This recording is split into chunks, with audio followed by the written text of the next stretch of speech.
Hello everybody, hello everyone, welcome. So dear students, CUET यानी कि central university entrance test, इसके बारे में अब तक तो आप सभी को कंप्लीट इंफॉर्मेशन मिल चुकी होगी अनअकैडमी की तरफ से। बट इन केस आप में से कुछ बच्चे अगर ऐसे हैं जिनको अभी भी CUET के बारे में नहीं पता, so let me tell you, 12th complete करते ही जो हमारे ड्रीम्स हैं, जो विशेस हैं, जो इच्छाएं हैं कि भाई मुझे तो दिल्ली यूनिवर्सिटी में एडमिशन लेना है, या फिर मुझे JNU में या फिर BHU में एडमिशन लेना है। सो अपनी फेवरेट यूनिवर्सिटी में, अपने फेवरेट कॉलेज में एडमिशन लेने के लिए आपको एक एग्जाम देना है, एक टेस्ट देना है, क्योंकि बेटा सेंट्रल यूनिवर्सिटी में एडमिशन ऐसे नहीं मिलेगा। प्रॉपर आपकी तैयारी देखी जाएगी, आपकी नॉलेज देखी जाएगी and definitely practice, because practice के बिना कोई भी एग्जाम क्लियर करना पॉसिबल नहीं, राइट। तो जो CUET की बात हम यहाँ पर कर रहे हैं बच्चों, ये है सेंट्रल यूनिवर्सिटी एंट्रेंस टेस्ट, और ये एंट्रेंस टेस्ट आपको देना है 12th के बाद ग्रेजुएशन जो कोर्सेज है उसमें एडमिशन लेने के लिए, ठीक है। सो आई भावनापुरी विल बी टेकिंग बायोलॉजी। तो जो CUET है यानी कि सेंट्रल यूनिवर्सिटी एंट्रेंस टेस्ट, इसमें हम क्या करने वाले हैं बच्चों, हम यहाँ पर डिस्कस करने वाले हैं किस चीज के बारे में, कि किस तरीके से जो क्वेश्चंस आपसे पूछे जाते हैं CUET में वो कौन कौन से क्वेश्चंस हैं, राइट। उनकी प्रैक्टिस हम यहाँ पर करने वाले हैं and I will be taking biology, ठीक है जी।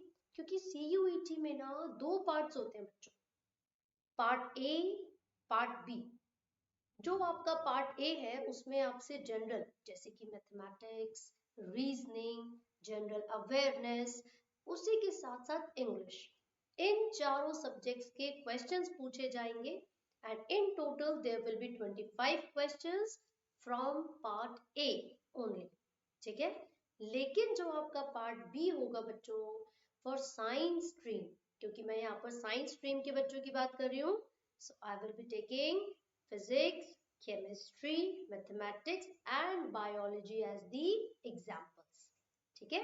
सो बेटा CUET का जो पार्ट बी होगा उसमें आपको physics, chemistry, mathematics and biology चार सब्जेक्ट्स में से क्वेश्चंस पूछे जाएंगे। लेकिन आप अपनी पसंद के हिसाब से कोई भी तीन सब्जेक्ट्स के क्वेश्चंस अटेंड कर सकते हैं, ये कंप्लीटली आपके ऊपर डिपेंड करता है एंड ऑफ कोर्स ये उस कोर्स के ऊपर डिपेंड करता है जो कि आप परस्यू करने वाले हैं, राइट। सो बच्चे, आपको पार्ट बी में से 75 क्वेश्चंस का करेक्ट आंसर देना है, और 75 क्वेश्चंस का मतलब है 25 questions from physics, 25 from chemistry and 25 from biology और मैथमेटिक्स, ठीक है।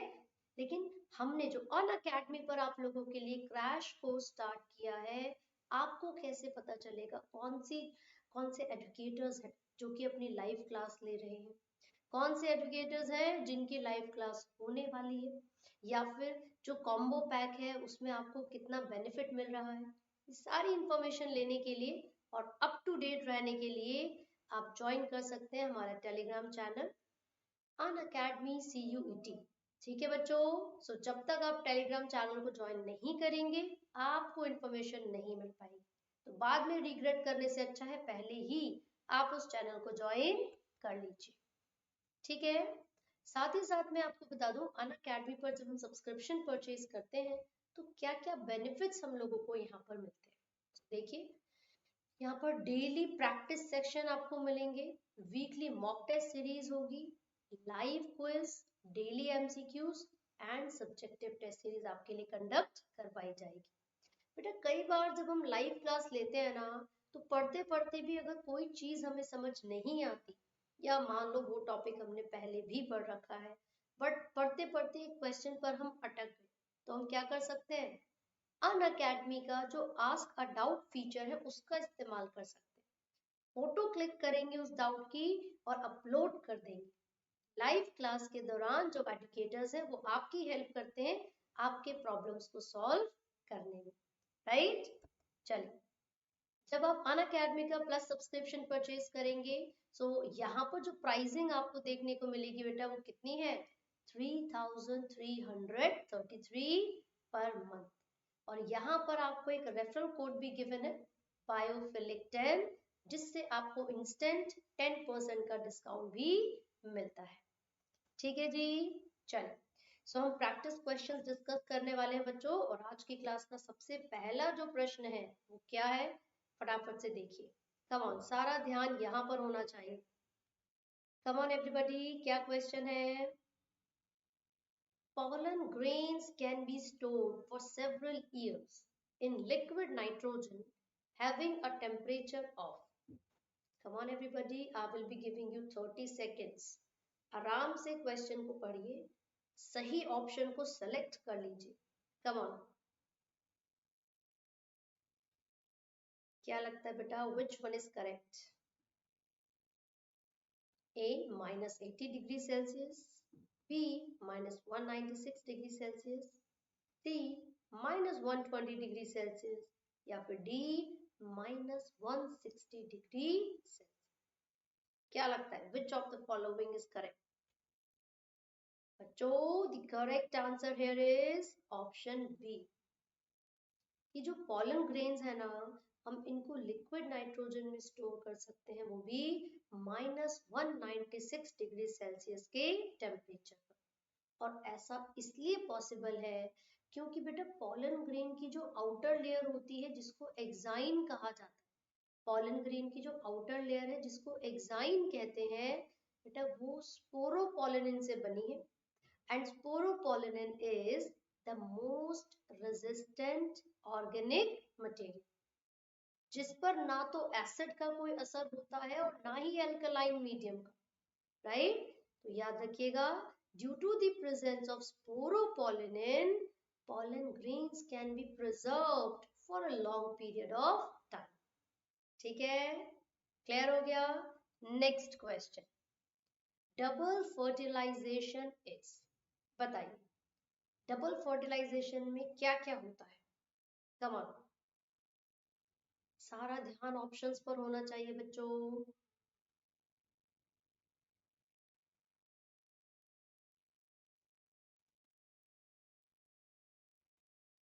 Option A, fusion of one male gamete with two polar nuclei, क्या सिर्फ इतना ही होगा डबल फर्टिलाइजेशन में?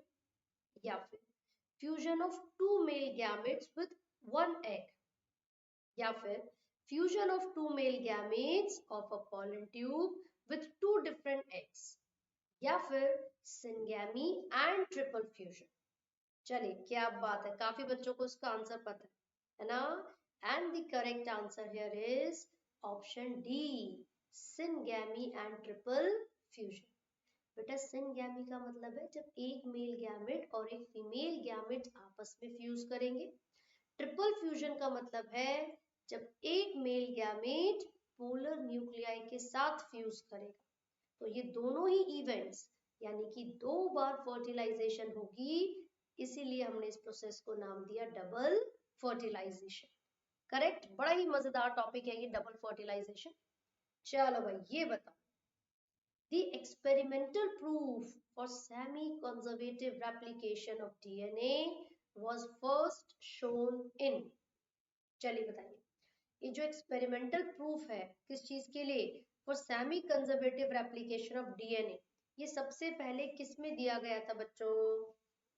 जल्दी से बता दो,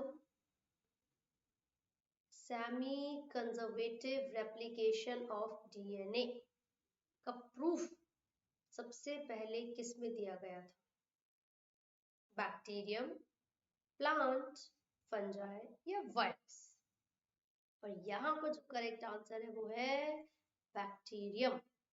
ठीक है जी, this one is absolutely correct. Question number 4, sweet potato is a modification of, बहुत ही इंपॉर्टेंट क्वेश्चन और बहुत बार पूछा जाने वाला क्वेश्चन, सोच समझ के इसका आंसर दीजिए। Sweet potato is a modification of, बताइए बच्चों ये किसकी मॉडिफिकेशन है? Adventitious root, tap root, stem या rhizome? Come on, sweet potato, and the correct answer here is adventitious root. बेटा जो स्वीट पोटैटो है वो एडवेंटिशियस रूट का एक एग्जाम्पल है, एक मॉडिफिकेशन है। ठीक है, ये बताइए न्यूमैटोफोर्स अकर इन, ये जो न्यूमैटोफोर्स है ये क्या है? राइजोफोरा प्लांट्स के अंदर मिलने वाली जो अपवर्डली डायरेक्टेड रूट्स होती है ना बेटा, राइजोफोरा प्लांट्स में मिलने वाली अपवर्डली डायरेक्टेड रूट्स, उनको कहा जाता है न्यूमैटोफोर्स। अब आपको ये बताना है कि जो हैबिटेट है, जो एरिया है, जो जगह है जहां पर ये प्लांट प्रेजेंट है, राइजो, जहां पर ये रूट्स प्रेजेंट है न्यूमैटोफोर्स, वो कैसा हैबिटेट है, वो कैसा एरिया है? कम ऑन बच्चों, टेल मी।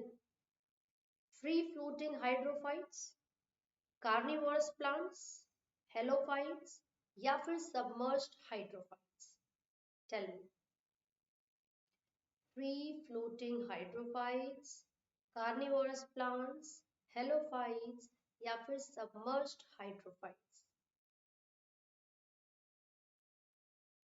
बहुत सिंपल क्वेश्चन है वैसे ये, and the correct answer is halophytes. ये बिल्कुल सही उत्तर है।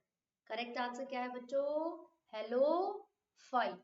चलो next question, which of the following statement is correct? चारों ऑप्शंस को अच्छे से पढ़िए और बताइए करेक्ट स्टेटमेंट कौन सी है। Which of the following statement is correct? चलिए,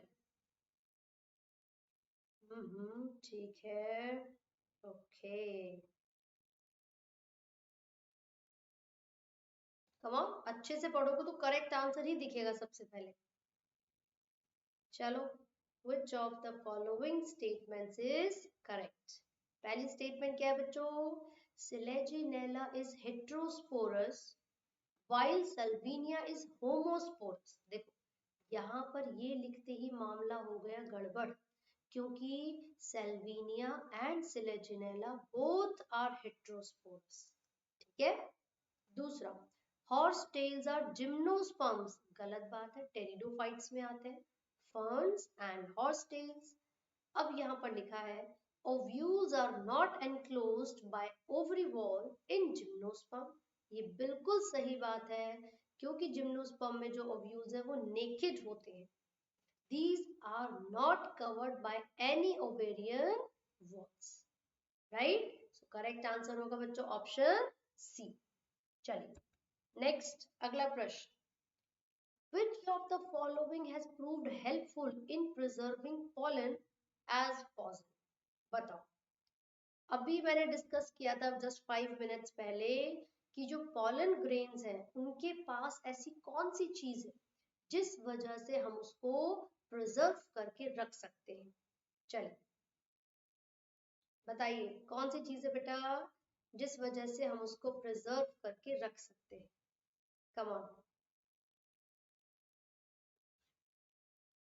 cellulosic intine, oil content, pollen kit, या फिर स्पोरोपोलन?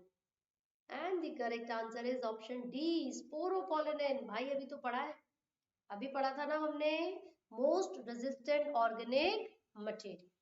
ठीक है, ये बताइए सेलेक्ट द रॉन्ग स्टेट। इस बार आपको जो गलत स्टेटमेंट है इन चारों में से जो रॉन्ग स्टेटमेंट है वो सेलेक्ट करनी है। चलो बता दो, select the wrong statement, come on. बहुत ही आसान प्रश्न है बच्चों, सोच समझ के उत्तर दीजिए।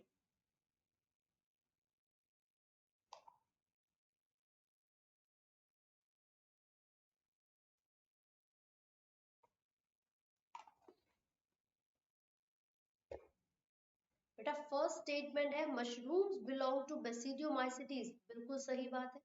एगैरिकस यानी कि मशरूम बेसिडियोमाइसिटीज से बिलोंग करते हैं। दूसरा दे रखा है pseudopodia are locomotory and feeding in Sporozoa. बेटा सूडोपोडिया तो अमीबॉइड के पास प्रेजेंट होते हैं, ना कि स्पोरोजोआ के पास, है ना? तो एज अ रिजल्ट हमें ये कंफर्म हो गया कि जो सेकंड वाली स्टेटमेंट है बच्चों वो रॉन्ग है, यानी कि वो गलत है। ठीक है, क्योंकि जो सूडोपोडिया है ये अमीबॉइड प्रोटिस्टा के अंदर, प्रोटोजोआ के अंदर मिलेंगे, ना कि स्पोरोजोआ के अंदर, है ना। चलो next question. This phase in the development of sperm has no counterpart in ovum development. यानी कि जब स्पर्म की डेवलपमेंट होती है उसमें एक ऐसा फेज होगा जो कि ओवम की डेवलपमेंट में काउंटरपार्ट नहीं है, ऑब्जर्व नहीं किया जा रहा। कौन सा फेज है वो, कौन सी स्टेज है? कम ऑन, सोच समझ के उत्तर दो बच्चों, सोच समझ के उत्तर दो। टाइम निकला जा रहा है, अभी तक मुझे किसी का आंसर नहीं दिखा। नो, अभी बच्चे कह रहे हैं option D. That's wrong, that's wrong बेटा, that is wrong. This phase in the development of sperm has no counterpart in ovum development and the correct answer would be option A, यानी कि spermiogenesis. जो event sperms की formation के दौरान हो रहा है स्पर्मियोजेनेसिस, इसका कोई भी काउंटर पार्ट फीमेल की बॉडी में नहीं होता। राइट, चलिए next. Two allelic genes are situated on, oh nice question. जो दो अलीलिक जीन्स होते हैं वो कहां पर सिचुएटेड होते हैं? दो अलीलिक जीन्स कहां पर सिचुएटेड है, कहां पर प्रेजेंट है? कम ऑन, लेट्स सी किसको आंसर आता है। Two allelic genes are situated on, हाँ जी बेटा, कम ऑन बच्चों। भाई दो अलीलिक जीन्स है ना, तो फिर दो होमोलोगस क्रोमोसोम्स पर ही प्रेजेंट होंगे। करेक्ट आंसर है ऑप्शन सी। राइट, चलिए। This statement describes the Hardy-Weinberg law the best. इनमें से कौन सी स्टेटमेंट है जो कि हार्डी विनबर्ग लॉ को रिप्रेजेंट करती है, एक्सप्रेस करती है बेस्ट तरीके से? चलो ऑप्शंस को पढ़ के बताइए अच्छे तरीके से। कम ऑन बच्चों, पहला ऑप्शन दिया हुआ है, it is impossible to predict expected allele frequencies mathematically. Second, in large populations dominant alleles become more prevalent. Third, allele frequency changes over a period of time in a large population. Fourth, mechanism of inheritance in a large population does not change allele frequency. बताइए question number 11, और आपको चुनना है इनमें से सही उत्तर कौन सा है। Question number 11, just select the correct answer बच्चों,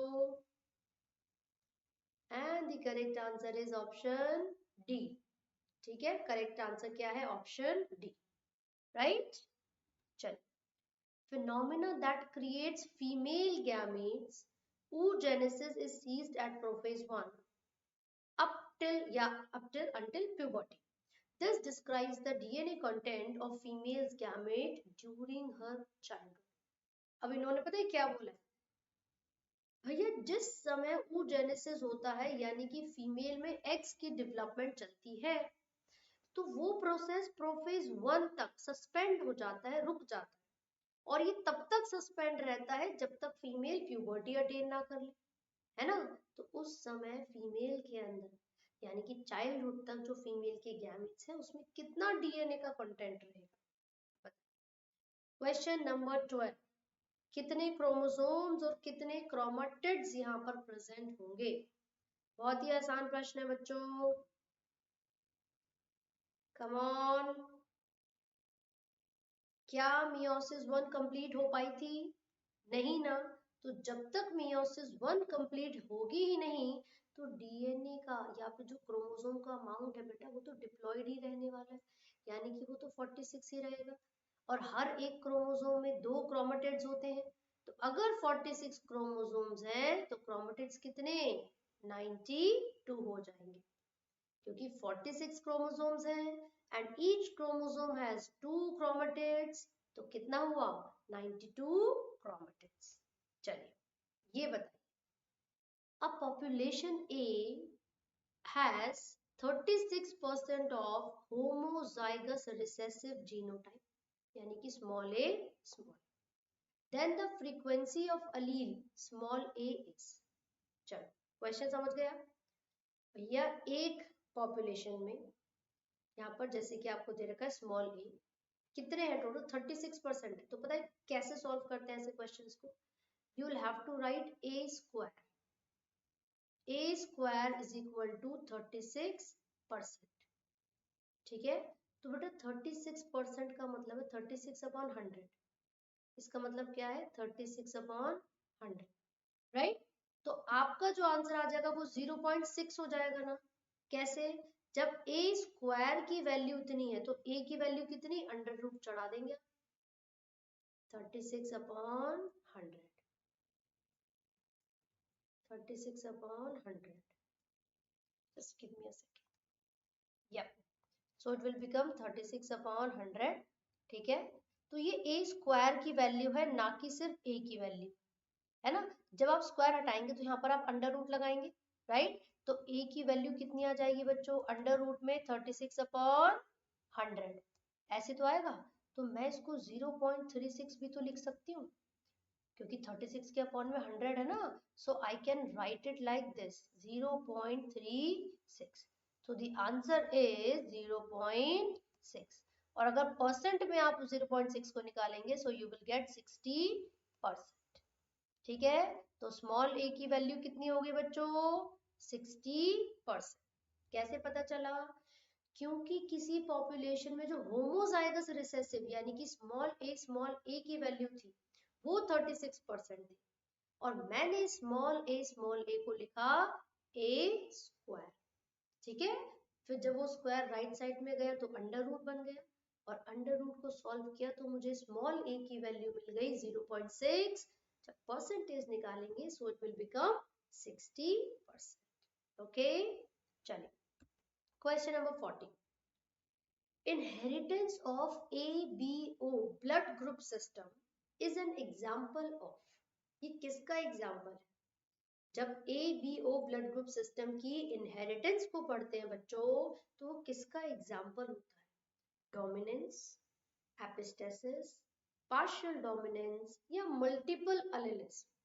हाँ जी बच्चों, तो ये एग्जाम्पल होगा मल्टीपल अलेलिज्म का, क्योंकि यहाँ पर एक ही जीन है वो है आई जीन, लेकिन उसके पास दो से ज्यादा अलील्स प्रेजेंट है, आई ए, आई बी, आई ओ, राइट। चलिए, the amount of yolk and its distribution are changed in the egg, this is affected। बताइए ऐसा क्यों होता है बच्चों कि जो अमाउंट ऑफ यॉक होता है और जो उसकी डिस्ट्रीब्यूशन होती है ना, वो चेंज हो जाती है किसी भी एग के अंदर। ऐसा किस वजह से होता है? Come on, let's see how many of you are answering. Come on बच्चों, come on, go for it, come on. बेटा क्लीवेज पैटर्न की वजह से, है ना, जिस हिसाब से क्लीव किया जाएगा उसको डिफरेंट पार्ट्स में डिवाइड किया जाएगा, जो अमाउंट ऑफ यॉक है, जो डिस्ट्रीब्यूशन है वो चेंज होती रहेगी, करेक्ट। अब एक बहुत ही मजेदार क्वेश्चन आपके सामने है। If a patient with blood group B requires an immediate blood transfusion, this type can be given। भाई साहब मान लो मेरा ब्लड ग्रुप बी है और शरीर में बड़ी ही खून की है कमी, मैं चाहती हूँ खून दे दे रे बाबा, खून दे। किससे लूंगी मैं खून? भाई कौन सा वो व्यक्ति है जो इजीली मुझे ब्लड दे सकता है, जो इजीली, या फिर मैं जिससे इजीली ब्लड ले सकती हूँ? भाई क्योंकि मेरा ब्लड ग्रुप बी है तो मैं तो बी वाले से ही लूंगी, सबसे पहली चीज, है ना। क्यों?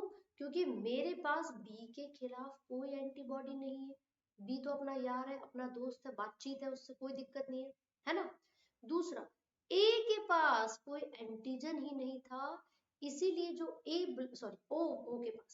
ओ के पास कोई एंटीजन ही नहीं थे उसके आरबीसी के सरफेस पर, तो ये सबको ब्लड दे सकता है, यूनिवर्सल डोनर है ये, तो इससे भी ब्लड ले सकते हैं हम, राइट। तो करेक्ट आंसर क्या होगा?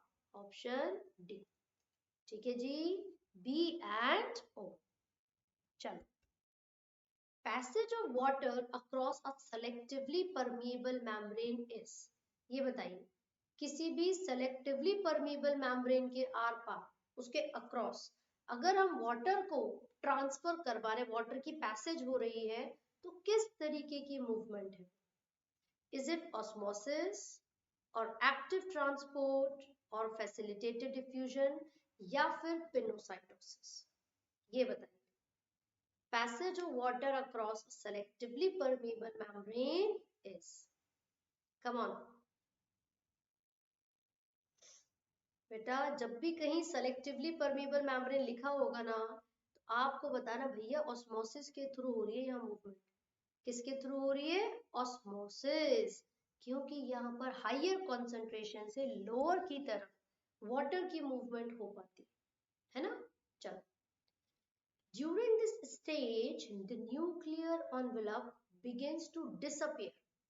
इनमें से कौन सी स्टेज है जिसमें न्यूक्लियर एनवेलप डिसअपियर होने लगता है? Nuclear envelope begins to disappear, बताइए कौन से फेज में ऐसा होता है, कौन सी स्टेज में होता है? साइटोकाइनेसिस, एस फेज, एनाफेज या फिर प्रोमेटाफेज? कम ऑन, लेट्स सी कितने बच्चों को आता है बेटा, जल्दी जल्दी बता दो सही उत्तर। कम ऑन, चलिए वैसे मैं ही बता देती हूँ, उसका करेक्ट आंसर होने वाला है प्रोमेटाफेज, मेटाफेज से पहले। ठीक है, चल। Colour of skin in humans is regulated by, कौन सा जीन है जो ह्यूमन में स्किन कलर को रेगुलेट करता है? कौन सा जीन है जो ह्यूमन में स्किन कलर को रेगुलेट करेगा? बेटा ये होता है polygenic effect. Capital A capital A, capital B capital B, capital C capital C, darkest skin colour को, है ना। चलो ये बताओ, अगर 1000 में से 360 जो पॉपुलेशन है वो कैपिटल ए को शो कर रही है, 480 जो है वो कैपिटल ए स्मॉल ए मतलब हेट्रोजाइगस है, और बचे हुए 160 जो है वो स्मॉल ए को रिप्रेजेंट कर रहे हैं। तो बताइए frequency of allele capital A. Same question है, जब यहाँ पर कैपिटल ए यानी कि कैपिटल ए का स्क्वायर, बेटा कैपिटल ए का स्क्वायर कितना दिया हुआ है आपको? 360 दे रखा है ना भाई, 360 तो दे रखा है 1000 में से। अब जब आप इसका स्क्वायर हटाएंगे, अंडर रूट लगाएंगे, तो आंसर कितना आएगा? आंसर आ जाएगा आपका 0.6। ठीक है, अगर स्मॉल ए के बारे में पूछा होता ना, तो बेटा यहाँ पर 0.4 आंसर आ जाता आपका, क्योंकि ये किसका स्क्वायर होता है? 4 का। 16 होता है ना, बिल्कुल उसी तरीके से।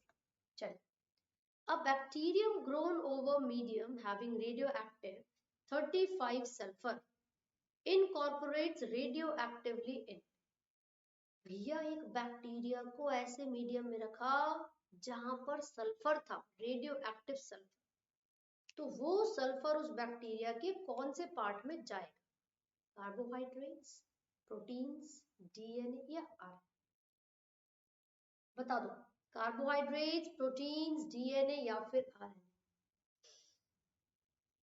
कम ऑन बच्चों, question number 21 and the correct answer is, जल्दी बता दो।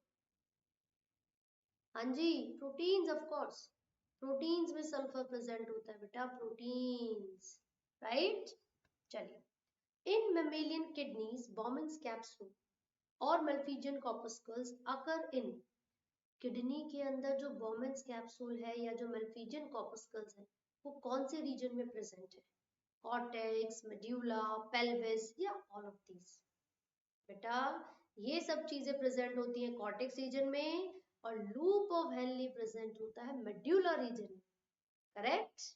चलिए, the class of antibodies which appear first after the injection or infection, मान लो कोई फॉरेन पार्टिकल हमारी बॉडी में घुस चुका है, एंट्री हो चुकी है माइक्रोब की, तो उसका सामना करने के लिए सबसे पहले कौन सी एंटीबॉडी आती है? Come on, immunoglobulin G, immunoglobulin M, A या फिर डी? करेक्ट आंसर है डी, लार्जेस्ट है और 5 यानी कि पेंटामेरिक स्ट्रक्चर होता है। ठीक है, अरे वाह, इतना मुश्किल प्रश्न, क्या बात है। बेटा सेंट्रल डॉगमा का या इंफॉर्मेशन फ्लो का सीक्वेंस क्या होता है? सेंट्रल डॉगमा का या इंफॉर्मेशन फ्लो का सीक्वेंस क्या है मॉडर्न बायोलॉजी? याद है ना, फ्रांसिस क्रिक ने दिया था, डीएनए से इंफॉर्मेशन आरएनए में और आरएनए से प्रोटीन्स में जाती है। चलो, reabsorption of chloride ions from the glomerular nitrate in kidney tubule occurs by, ये इंपॉर्टेंट है, क्लोरीन या क्लोराइड आयंस की जो रीएब्जॉर्प्शन होती है बेटा वो कैसे होती है? Come on come on, chloride ions की हमेशा क्या होगी बच्चों? डिफ्यूजन। ठीक है, क्या होती है? डिफ्यूजन। चलिए, if a double stranded DNA has 20% cytosine, what percent of adenine is present? बेटा जितना साइटोसिन होगा उतना ही क्या होगा? ग्वानिन होगा। तो 20% साइटोसिन है तो 20% ग्वानिन होगा, राइट? तो 20-20 40% तो चला गया, बचा 60%। तो जो 60% बचा है वो एडेनिन और थाइमिन दोनों का मिलाकर है। हमें तो सिर्फ एडेनिन पूछा है, तो आंसर 30%, राइट? चलो, which type of antibodies involved in asthma? बेटा asthma is a type of allergic reaction। जो एस्मा है जिसमें ब्रीदिंग प्रॉब्लम है, सांस नहीं आ पाती, ये एक तरीके की एलर्जी है। और एलर्जी में रिलीज होने वाली जो एंटीबॉडीज होती हैं वो कौन सी होती हैं? These are IgE. ठीक है, कौन सी होंगी बच्चों? वो आईजीई होंगी, राइट? चलो, क्वेश्चन नंबर 27 हो गया। 28, हमारी बॉडी के अंदर, हमारे लिवर के अंदर यूरिया की सिंथेसिस होती है, यूरिया की फॉर्मेशन होती है। तो आपको बताना है वो कौन सा साइकिल है जिसके थ्रू यूरिया की फॉर्मेशन होती है? Nitrogen cycle, Krebs cycle, ornithine cycle या फिर ग्लाइकोलाइसिस? क्या कहा जाता है यूरिया साइकिल को? कम ऑन बच्चे, this is called ornithine cycle. Correct answer क्या होगा? Option C. ठीक है, चलो, Saheli is a new oral contraceptive developed by, बताइए। जो सहेली है जो कि एक नॉन स्टीरॉयडल पिल है, जो कि प्रेगनेंसी को अवॉइड करने में इस्तेमाल करती है, की जाती है मतलब, है ना? तो ये किसने बनाई, कौन सी ऑर्गेनाइजेशन? कम ऑन, चारों ऑप्शंस आपकी स्क्रीन पर हैं बेटा। ये बनाई थी CDRI, central drug research institute, Lucknow ने। ठीक है जी। And the last question of today's class, which of the following statements is correct about T lymphocytes in mammals? बताइए, मैमल्स में जो टी लिम्फोसाइट्स हैं उनके बारे में इनमें से कौन सी स्टेटमेंट एकदम करेक्ट है? चलो चलो चलो, सोच समझ के उत्तर दो। काफी बच्चों को पता है वैसे, हाँ, ग्रेट ग्रेट।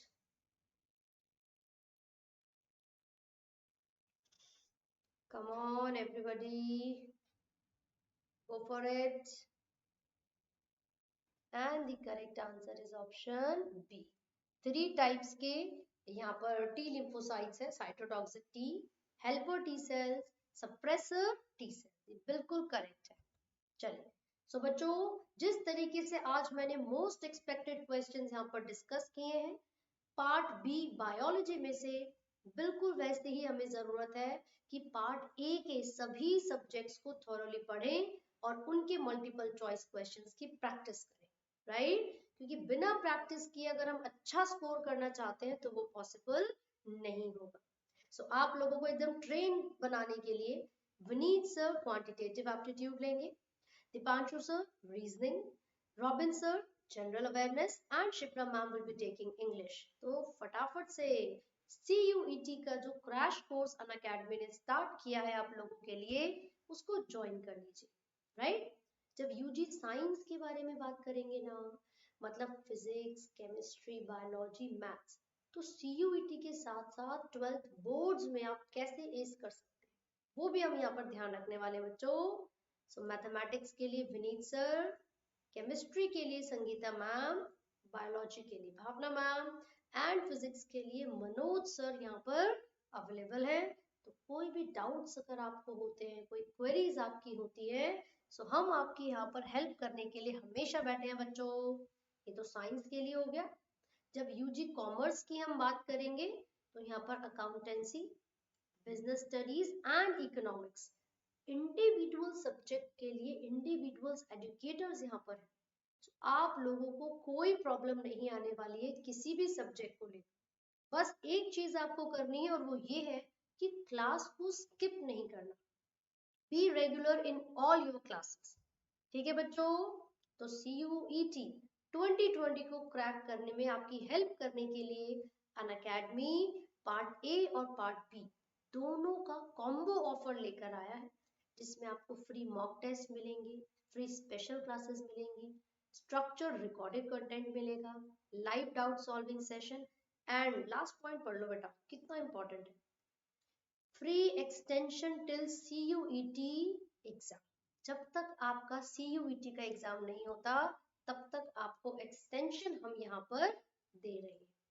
और आपकी प्रैक्टिस करवाने के लिए हर संडे हर वीक 10 बजे हम 2 घंटे का टेस्ट लेते हैं, ताकि आप ज्यादा से ज्यादा अच्छे से प्रैक्टिस कर सके और अच्छा स्कोर किया जा सके।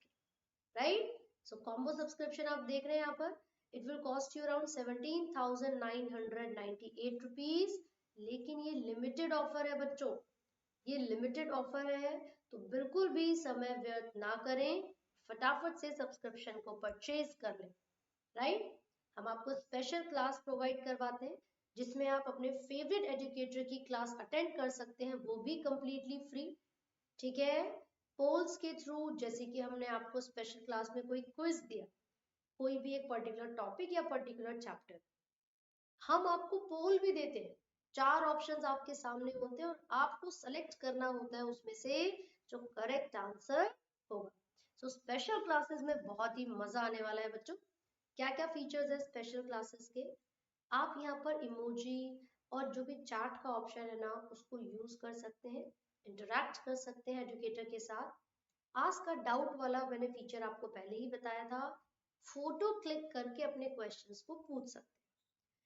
क्विज के दौरान हम पोल क्रिएट करते हैं बच्चों, और लीडर बोर्ड की मदद से आप अपनी परफॉर्मेंस को एनालाइज भी कर सकते हैं, पहले मैं किस पोजीशन पर था और अब मैं किस पोजीशन पर।